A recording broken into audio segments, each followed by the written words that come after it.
Just one generation ago, gay men lived in secrecy and fear. Homosexuality was not just criminalized, it was medicalized. Oh, how times have changed. From outcasts to the smart set. We have shamed them into doing what we want. How does that happen? AIDS forced us out of the closet. To call it a sophisticated campaign is a serious understatement. The process is no different than the way that Kellogg's goes about selling cereal. I'm Anne-Marie McDonald. This Doc Zone explains how we got gay.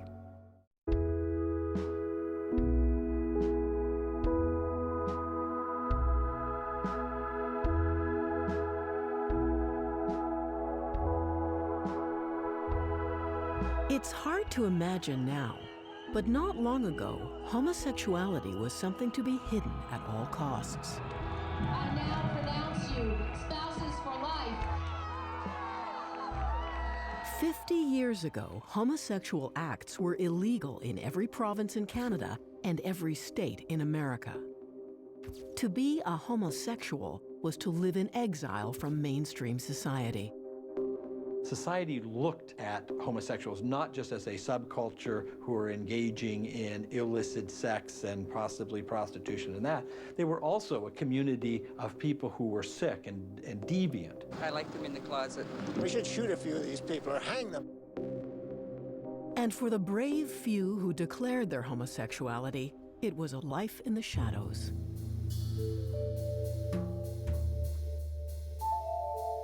The price for being openly gay was that you were poor and you had shit jobs like being a waiter. And a lot of people devoted their entire lives to being gay, and it at a terrible cost. Most chose to hide. They sought to move like ghosts through the straight world, invisible to all. It was called passing.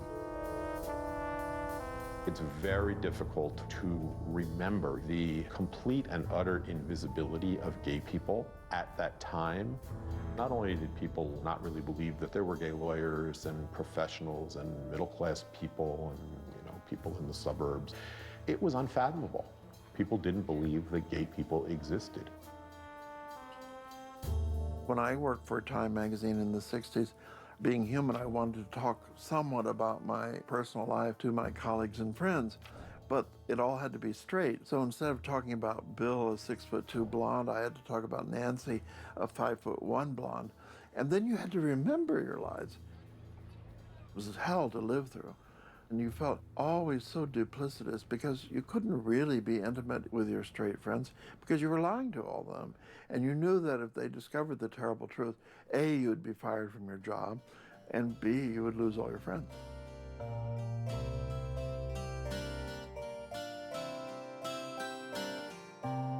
When I got out of the Navy, I went with a couple guys, and we used the same two lesbians as girlfriends, which you'd think someone would have picked up on it. I always went with Betty, and whoever I happened to be going with went with Pauline. It was always a case of showing up with someone of the other sex. I married when I was 19, right out of high school. And it was a very rocky time because deep down inside, I knew that I was gay, but I had fought it so many years and hidden so many years, I just figured I could go on through life doing that. The price of marriage was the cultivation of a secret life. I can remember being married, and Sunday night after church, I would go by this drugstore, and he had Muslim magazines underneath the counter, and you'd have to ask to see them. That was the only magazines or anything we had to look at. I was too embarrassed to buy them, so I would make my girlfriend I was living with buy them for me. So she would go and say, I'll take the Grecian Guild, please. And they all had the alibi of being about ancient Greece or about weightlifting. For most men in the closet, sex was furtive, anonymous, and often in public places. All we could do was go out to the bars or else go to the park. We would go and park our cars and walk out into the woods and meet different people and have sex there. And then you went on with your life. That's how we lived. We lived closeted.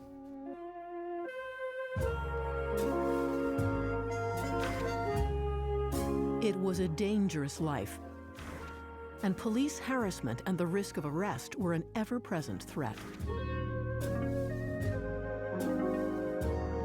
Getting caught meant personal ruin and humiliation. For a long, long time, the police had been involved with a process of trying to suppress, marginalize, and clean up the subcultures that they saw as illegitimate, and the police were ruthless. The major problem with homosexuals is the places of congregation to commit their sex acts in public places where they walk the streets hoping to make a pickup. They had Vice work in the park. They'd go up there and cut offs as sexy as they could be, and then when you put a make on them, they'd arrest you. They'd come up sometime in a bus and arrest enough people to almost fill the bus. People had it hidden deep inside them and were very guilt-ridden about it. If you were closeted and you were married, you didn't have any place to go. Most hotels would not rent to men, and if you did, you might very well have the police bang through the door. People went into public washrooms and into parks, and that would be the first place they could kiss another man.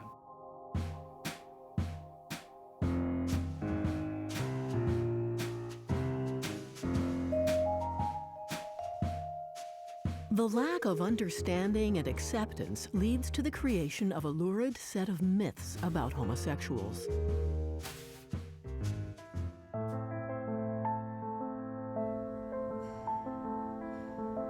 The medical profession and the psychiatric profession are very much part of this story.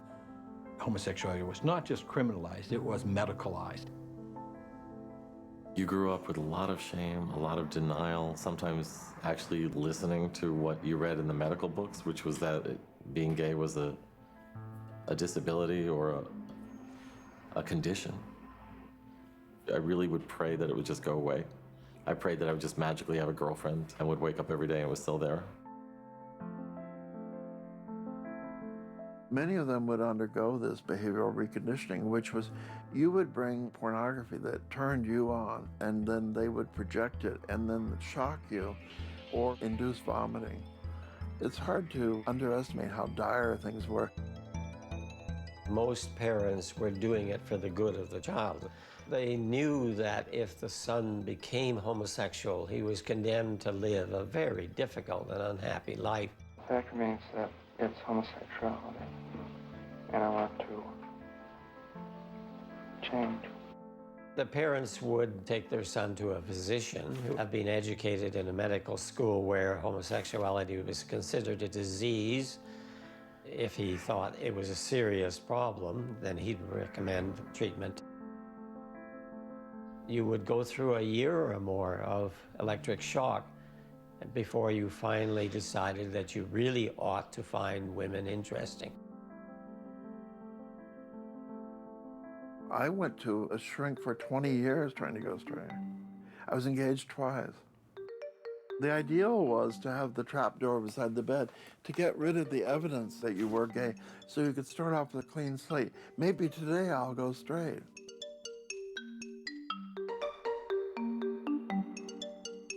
But a few pioneers start to push the idea that homosexuals have nothing to be ashamed of. It's part of the spirit of the times as one minority group after another demands to be heard. In 1965, the first gay protest in North American history occurs. In order to present homosexuals as respectable and employable, male participants are required to wear ties, preferably with a jacket, and women are told to wear skirts. In 1969, Canada moves to the foreground of the new social revolution when it decriminalizes same-sex intimacy in the privacy of one's home. There's no place for the state in the bedrooms of the nation, and I think that, what's done in private between adults doesn't concern the criminal code. In the U.S., the battle over homosexual rights erupts on a June evening in 1969 at a tavern called the Stonewall. As an angry mob of drag queens, mixed-race, black, and young people fight back against a police raid. Those individuals were largely on the outskirts of society. They were gender nonconformists, there were drag queens, there were a number of individuals that don't necessarily fit within the mainstream. There were lots of what we called A-trainers, that is, people who came on the A train from Harlem. People had nothing left to lose. These guys had been fighting the police all their lives, and now they were doing it as gays, but they had done it as oppressed minorities before anyway. I think it was in the air. We weren't going to take it anymore. We were going to fight back this time. With Stonewall, gays experienced the power that could come from standing up for themselves. With the new consciousness comes a new idea. The secret to happiness was to admit to being homosexual, to come out.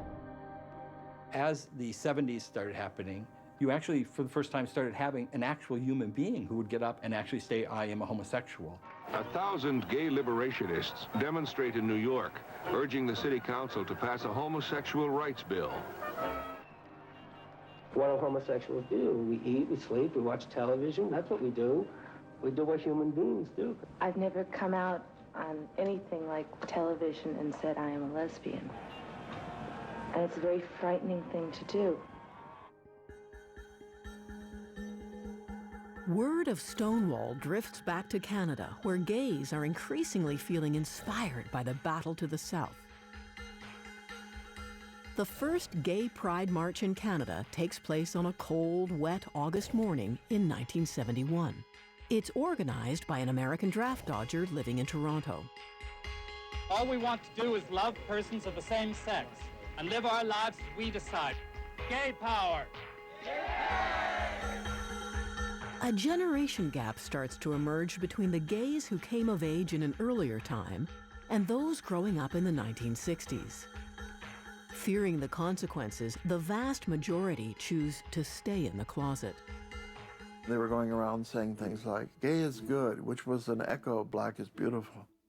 The idea of having a gay magazine or a gay organization, we would say, well, we're criminals. Should safecrackers have their own magazine? You know, I mean, this is ridiculous. It wasn't like Stonewall happened and the next day everybody came out and then everything was beautiful. Everybody had their own individual journeys that they had to struggle with. There were no role models. There was no history showing the 10 people that I know who went through this, and boy, did their lives turn out great. The word on the street were the people who had been arrested and lost everything, the people who had been thrown out of the military, the people who had lost their jobs, and the fears were real. But for those who were out, the dream of having a life like other people starts to grow. With this ring, I give thee my promise. I give thee my promise. With my heart I will love thee. With my heart I will love thee. With my body I will worship thee. With my body I will worship thee. Make kiss.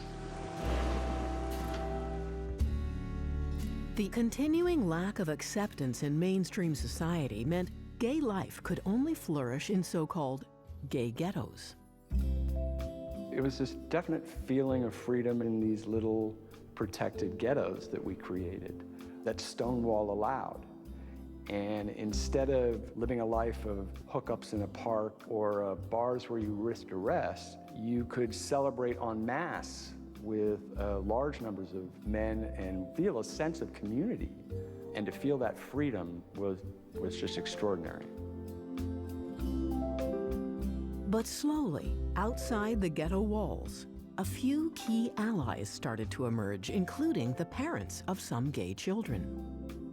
When you had anybody who was outside support you, it was really profound. So when you actually had a parent, like, who actually would say good things about his or her son or daughter, like, oh my God, like, you know, like I can tell you, people would just hug them and love them, like, partly because they knew their parent didn't react that way. But the enemies of gay freedom remain committed to keeping homosexuals in check. You started seeing a lot more visibility. At the same time, there was an uppityness of the community, and the police really realized that if we don't actually do something now, this is going to get completely out of hand.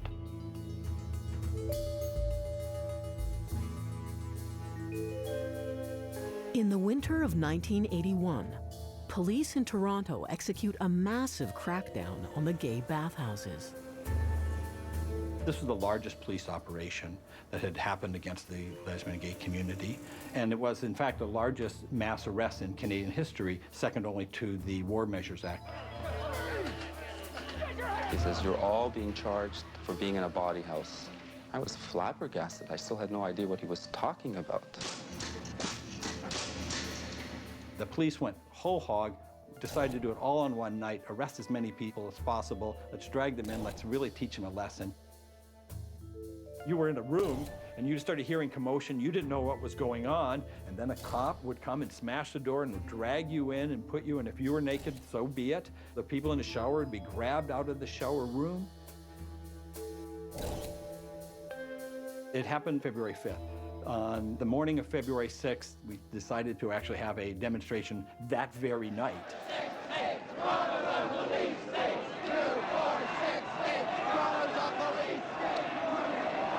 You had all these people contact their friends that contacted their friends, and so it actually spread very, very fast. It really was on an order that had never been thought of. A lesbian and gay demonstration which was far more angry and far more aggressive than the police ever thought they had on their hands. They were completely thrown back by the reaction. You could see they were not at all prepared for this angry mob. I still couldn't believe it was in front of their eyes. Somebody said to me, police have raided the bathhouses. And I said, what if they got against cleanliness? The police knew nothing at all about the gay male community. They actually thought there were only 300 or 400 gay men in Toronto, and they would all pack up and move to Vancouver as a result of the raids. But really. The bathhouse raids happened in one night, but the politics of the bathhouse raids were at least a couple of years. We had 308 men who had to go through the legal system. So we went and tracked each of those cases. We had fundraising that had to be done. Those are political, social skills that build up a community. We went through what could have taken us 20 years in 2 years. But within a year of the raids, a much bigger crisis has emerged on the horizon. It represents not just a threat to gay freedom, but to gay life itself. What do you think it is about the gay lifestyle that turns off so many straights? Well, probably that we have so much style and so much fun, that we have more interesting jobs than they do, that we generally know how to live better. That's probably what it is.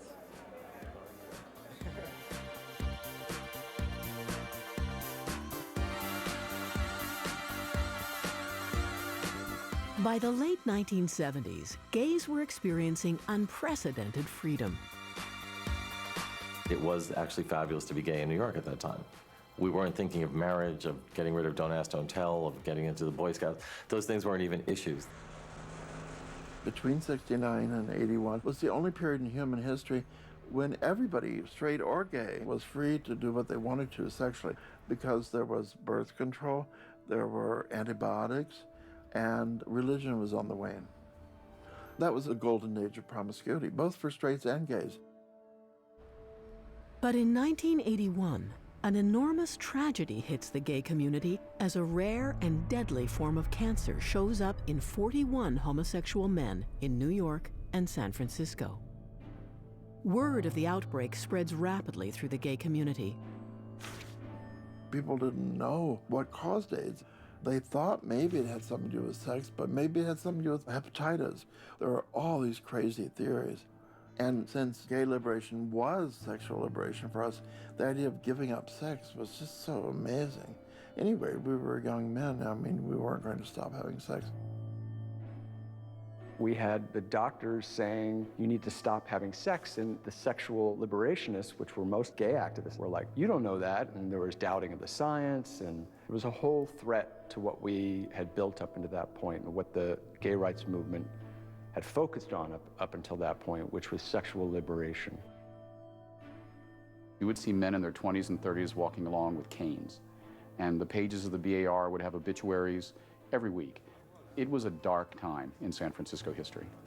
Over 10,000 people in this zip code alone died from AIDS. I remember finding it easy to find rentals for an apartment because there were gay men who had died and didn't have family. This is a 1980 Christmas party, and everybody but myself has died of AIDS.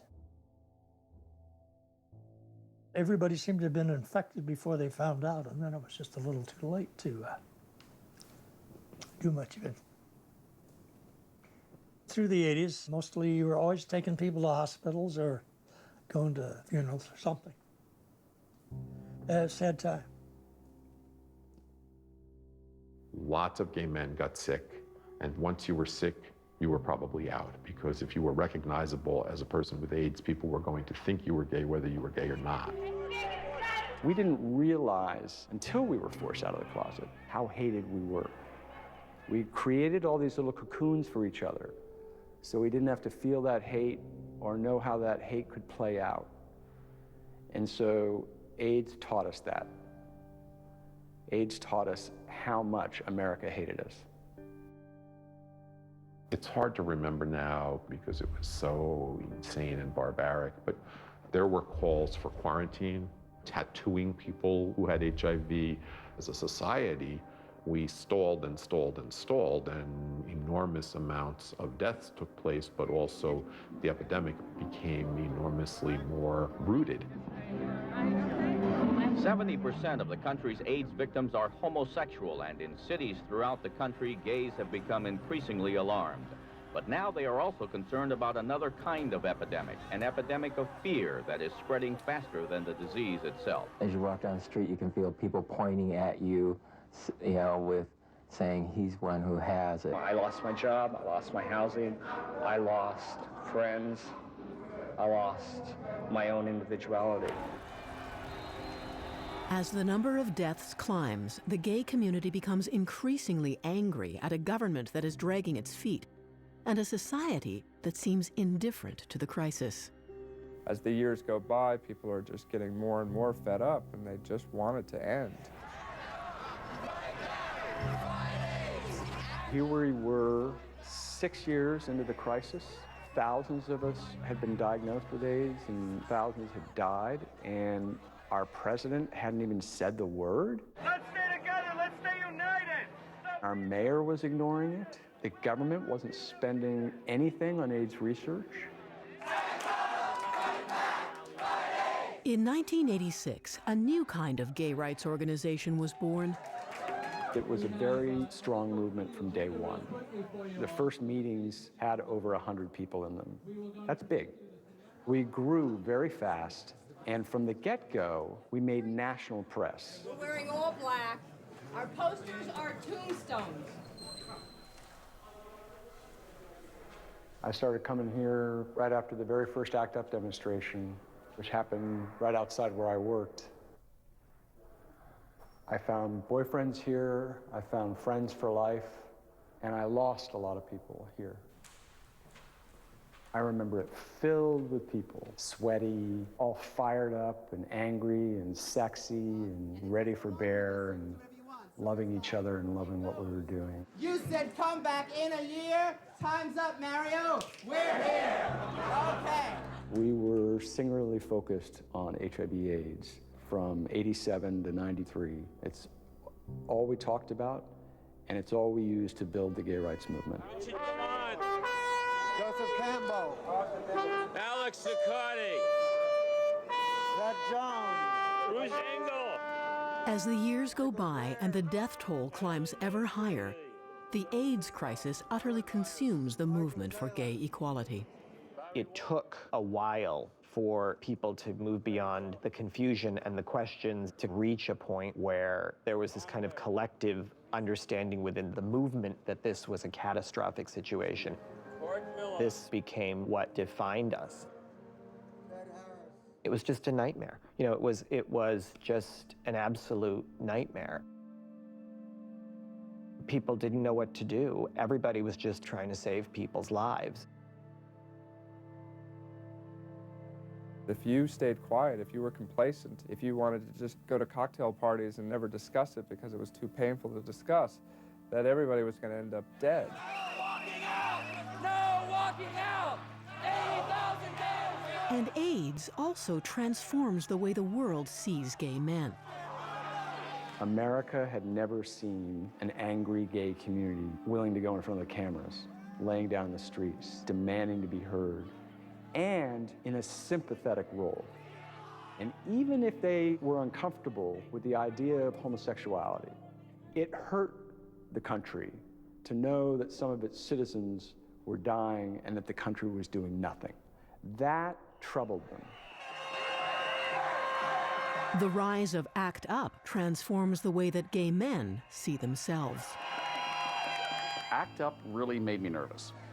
You know, I'm 20-something years old, I'm coming out, I'm in the middle of this AIDS epidemic, and yes, it's not good, but we're pissing off people. No more red tape! No more red ACT UP shut down the Opera House on opening night, and it made headlines all over the place. Oh, you're making people angry, they can help us.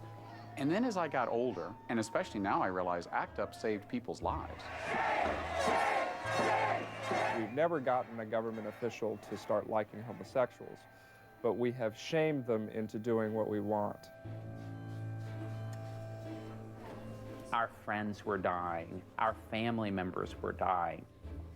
In order to move pharmaceutical companies and policymakers off a comfortable position, they made individuals' lives uncomfortable. You have no right to interrupt this symposium. You will not learn anything about combination antiretroviral therapy. There are doctors in this audience with AIDS who don't want to be interrupted by you. And that's all there is to it. What may have looked a little bit like chaos on the outside, there was a strategic center that was rather brilliant. People don't see us. People don't see the enormity of the disease and the human cost of the disease. So strategically, what we're doing is we're making people look at us. The AIDS epidemic illustrated just how far we needed to go to right the injustices that were a part of the LGBT experience in this country.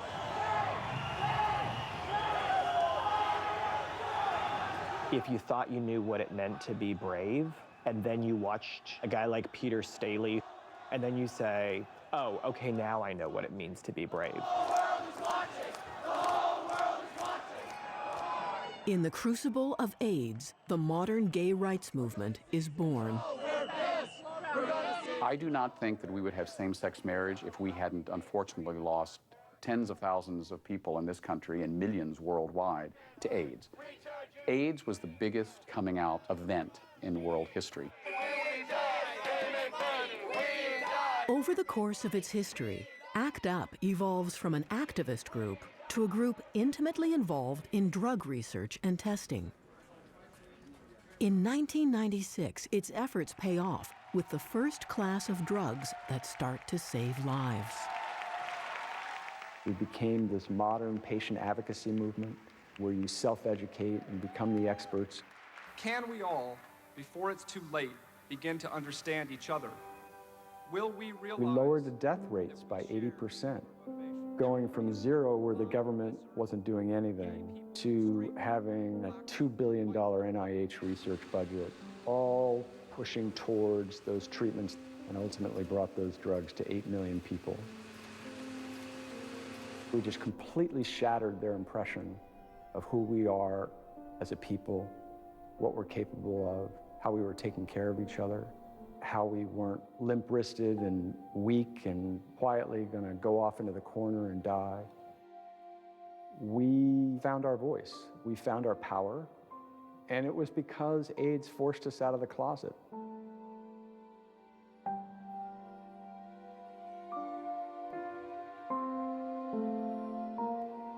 As of December 31st, 2000, almost 500,000 people had died in North America.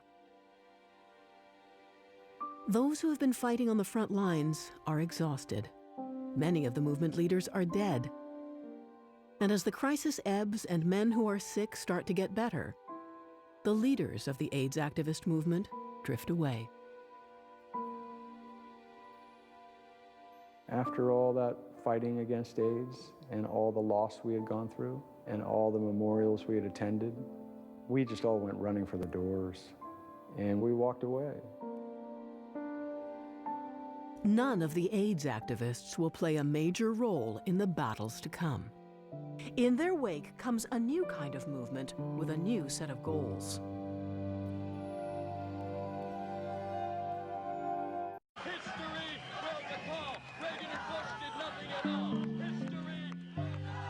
Of all the legacies of the AIDS epidemic, one of the biggest was that it taught gays how to fight back.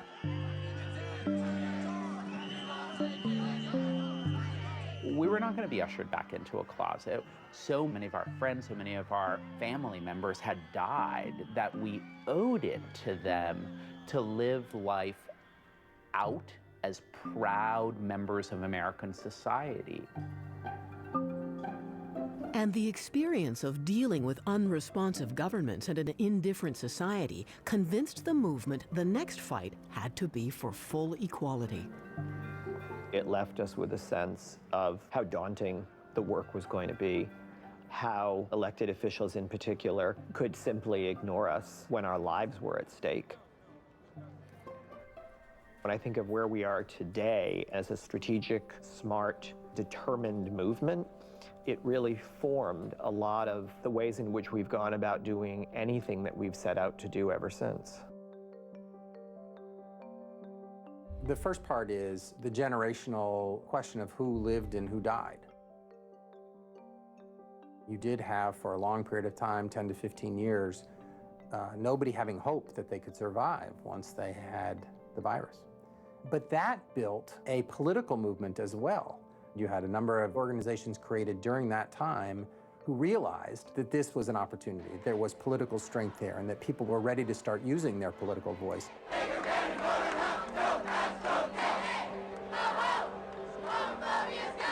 With the dawn of a new millennium, the movement for marriage equality gains momentum in both Canada and the United States.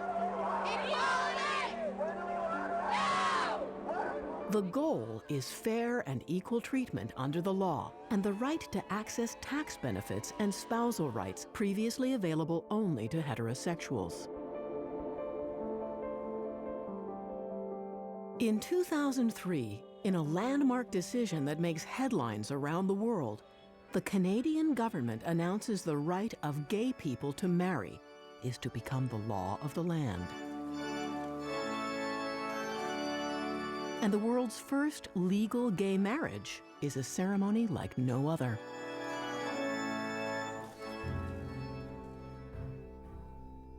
We were picked up that morning in an unmarked vehicle. We were driven in a circuitous route to the church. There were protesters with devil masks. They had a coffin with a knife through it saying this was the death of marriage and the death of family. We had been told by security people, the moment we sign the wedding documents, that's the time that they're going to try to prevent you from signing. And if we hear a shot, don't move, somebody will move you. Duly married in the eyes of God and in accordance with the laws of our land.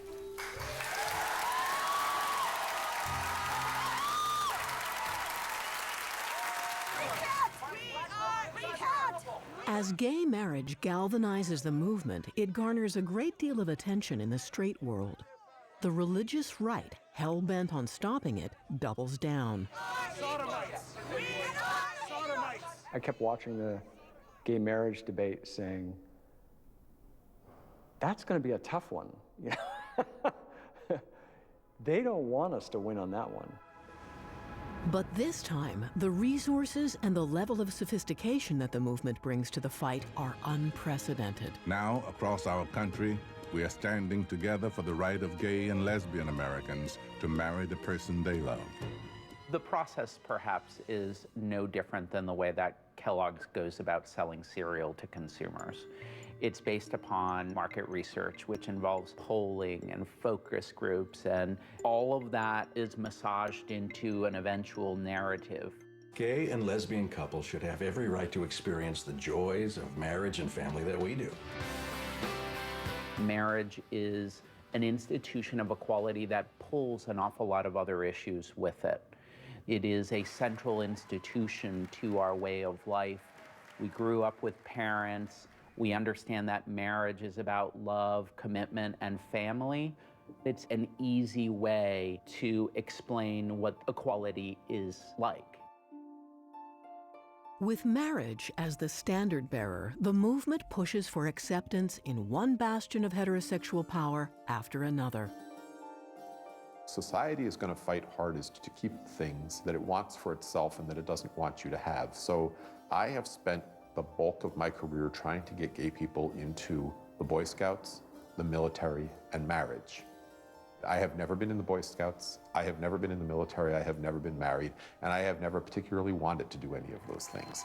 But if we don't have the option, then we're always going to be second-class citizens.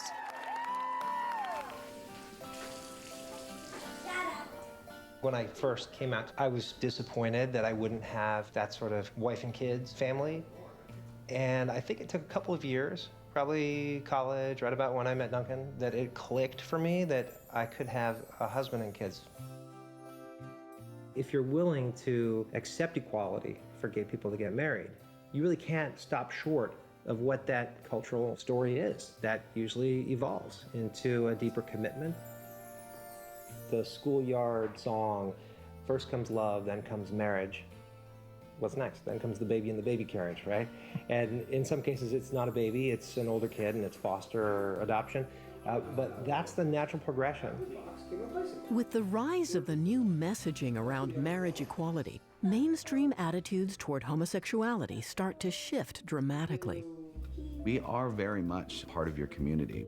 We are people of color, we are men, we are women, we are trans, we are tall, we are short, we are doctors, we are lawyers, we are your neighbors.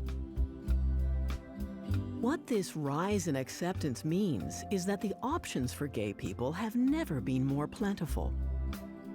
Nobody's telling them how to live their life. Nobody's telling them who they can be. Their future is theirs. They can see themselves. They know they can be who they are. When I first came out, I always assumed that if I found somebody I loved, that I would be able to marry them. When the day did come that we were able to get married legally and share life with somebody of the same sex, obviously I was extremely happy. Around 2003, I could see that there was progress happening and people who were gay could lead a life with a partner and have a family and not sort of have to give all that up to be gay. It's the first time where I've ever really pictured a life with someone, and it's good. And with the increasing integration into heterosexual culture, some are asking, what does it even mean to be gay?